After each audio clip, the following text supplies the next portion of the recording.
Welcome to Howard's Opinion, the only podcast where you get the unfiltered truth about the world of sports. Let's start with the Carolina Panthers, who made a splash by signing Devon Witherspoon to a massive contract extension.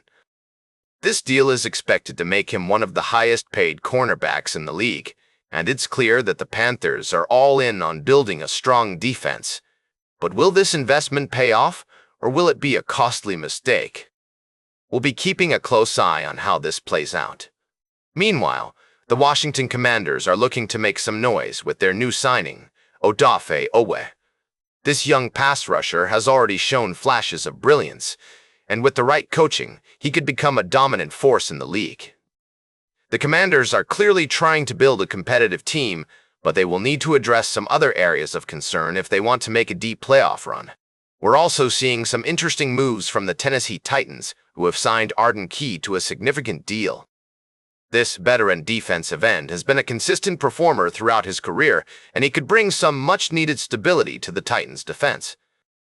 But with so many other teams making big moves, will the Titans be able to keep up? And then there's the Kansas City Chiefs, who just landed Kenneth Walker III in a blockbuster trade. This young running back has already proven himself to be a game-changer. And with Patrick Mahomes at the helm, the Chiefs could be looking at another Super Bowl run. But what does this mean for the rest of the league? Will other teams try to follow suit and build their own powerhouse offenses? As we continue to analyze these off-season moves, one thing is clear: the NFL is going to be more competitive than ever this season. With so many talented players changing teams and new coaching staffs coming in, it's anyone's guess who will come out on top. We'll be right back with more fascinating sports news on Howard's Opinion. Welcome back to Howard's Opinion, folks. We're diving into the world of baseball, and I've got a tale that's sure to intrigue you. The Atlanta Braves, a team that's been making waves this season, are looking like a force to be reckoned with. With their star-studded lineup and impressive starting rotation, they're giving the Los Angeles Dodgers a run for their money in the battle for National League supremacy. Let's take a closer look at this team. The Braves lineup is a powerhouse, featuring the likes of Matt Olson, Michael Harris Jr., and Ozzie Albies. These guys can hit, folks, and they're not just one-trick ponies. They've got speed, power, and clutch hitting ability. And with their bench players like Sean Murphy and Dominic Smith, they've got depth that's unmatched by many teams in the league. Now, I know what you're thinking. What about their pitching? Well, let me tell you, the Braves have got that covered too. Their starting rotation is led by none other than Chris Sale, a 37-year-old ace who's still throwing heat like he's 25. And with Grant Holmes, Bryce Elder, Martin Perez, and Tyler Mahle rounding out the rotation, they've got a solid mix of veterans and young guns. But here's the thing. The Braves aren't invincible. They just suffered an 8-5 loss to the Mets, thanks in large part to an implosion by starter Bryce Elder. And let me tell you, folks, when your pitching falters like that, it can be tough to recover. The Braves' lack of long ball hitting didn't help matters either, as they struggled to keep up with the Mets' offense. Despite this setback, I still think the Braves have what it takes to make a deep run in the playoffs. They've got the talent, the depth, and the management to make it happen.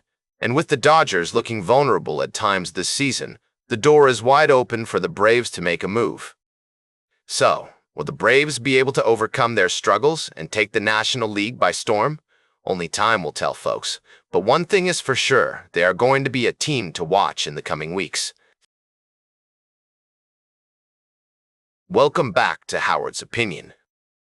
As we wrap up today's show, I want to dive into a story that's been making waves in the world of sports.